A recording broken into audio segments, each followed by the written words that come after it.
السلام علیکم خواتین و حضرات، کیسے ہیں آپ سب لوگ؟ امید ہے خیریت سے ہوں گے۔ جی ہاں، ماہنامہ آبکاری جو جناتوں کی دنیا اور انسانوں کی جسمانی بیماریوں، ذہنی الجھنوں اور روحانی مسائل کا حل ہے۔ آج اس میں ٹاپک لیا ہے جنات کا پیدائشی جو کہ سلسلہ وار ہوتا ہے۔ یہ ایک ایسے شخص کی سچی آپ بیتی جو پیدائش سے اب تک اولیاء جنات کی سرپرستی میں ہے۔ اس کے دن رات جنات کے ساتھ گزر رہے ہیں۔ قارئین کے سر پر سچے، حیرت انگیز، دلچسپ انکشافات شائع کیے جاتے ہیں۔ ہمیشہ ایک بات سامنے آئی ہے اور وہ بہت اہم بات ہے: جنات اگر عبادت کرنے پر آئیں تو ان سے بڑا کوئی عابد نہیں، شرارت کرنے پر آئیں تو ان سے بڑا کوئی شریر نہیں، اگر انتقام لینے پر آئیں تو ان سے بڑا کوئی انتقام لینے والا نہیں۔ ہمیشہ جنات نے نفع پہنچایا، نقصان پہنچایا تو بہت پہنچایا اور خوب پہنچایا۔ ایک مرتبہ ایک جن مجھے بتانے لگا کہ ہماری خاندانی دشمنی تھی۔ دوسرے دشمن جن ہم سے بہت زیادہ طاقتور تھے۔ ہم نے بچنے کے لیے آخرکار ایک طریقہ اختیار کیا کہ ہم مستقل وہاں چلے گئے جہاں ہمیں کوئی تکلیف نہیں دے سکتا، وہ ہے سانپ اور بچھو جانوروں کے رہنے کی جگہ، یعنی بل۔ ان بلوں میں ہم چلے گئے اور اس سے ہمیں تحفظ ملا، سکون ملا، چین ملا۔ اس لیے احادیث میں حکم ہے کہ بلوں میں پیشاب نہ کیا جائے۔ کتنے لوگ میرے پاس آئے ہیں صرف اس وجہ سے تکلیف و بیماریوں، مصائب اور پریشانیوں میں مبتلا ہوئے اور بڑے برے حادثات کا سامنا کرنا پڑا کہ انہوں نے بلوں میں پیشاب کیا تھا۔ ایک صاحب آئے، کہنے لگے میں جا رہا تھا، راستے میں ہر طرف کھیت تھے، ایک طرف درختوں کا جھنڈ تھا اور درختوں کے جھنڈ کے نیچے بل تھے۔ میں نے ایک بل میں پیشاب کیا، پیشاب کرتے ہی ایک چھوٹا سا کیڑا نکلا اور دور بھاگ گیا۔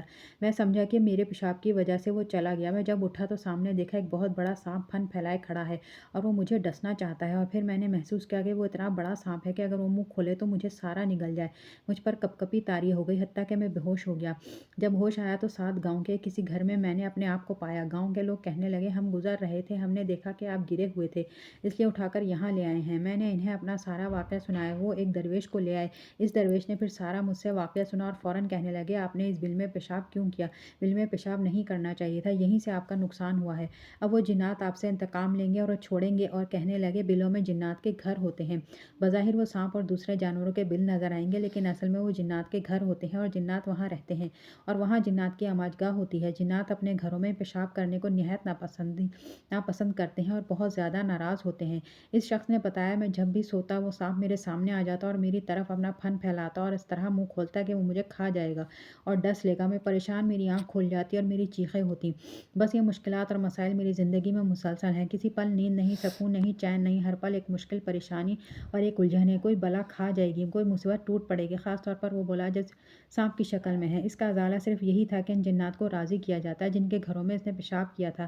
اس کے لیے میں نے پھر صحابی جن سے رابطہ کیا اور صحابی جن نے اس کا حل بتایا کہ جو یہ تھا کہ ان لوگوں کو راضی کیا جائے جن کے گھروں میں پیشاب ہوا ہے۔ اس کے لیے انہیں بلایا گیا اور بلا کر انہیں بہت زیادہ راضی کرنے کی کوشش کی گئی۔ وہ راضی نہیں ہو رہے تھے، لیکن صحابی جن کا ادب کرتے احترام ایسا تھا کہ وہ راضی ہو گئے۔ بغیر کسی معاوضے کے انہوں نے معاف کر دیا۔ اس کے بعد خواب میں سانپ آنا ختم ہو گیا، وبال مصیبت ختم ہوئی، زندگی میں چین آیا۔ اس مصیبت کی وجہ سے میں خود کئی بیماریوں اور تکالیف میں مبتلا ہو گیا تھا، اور کئی بیماریاں، تکالیف میرے اوپر غالب آ گئی تھیں۔ تو خواتین و حضرات، آج کے لیے اتنا ہی، ملتے ہیں اگلی ویڈیو میں۔ اللہ حافظ۔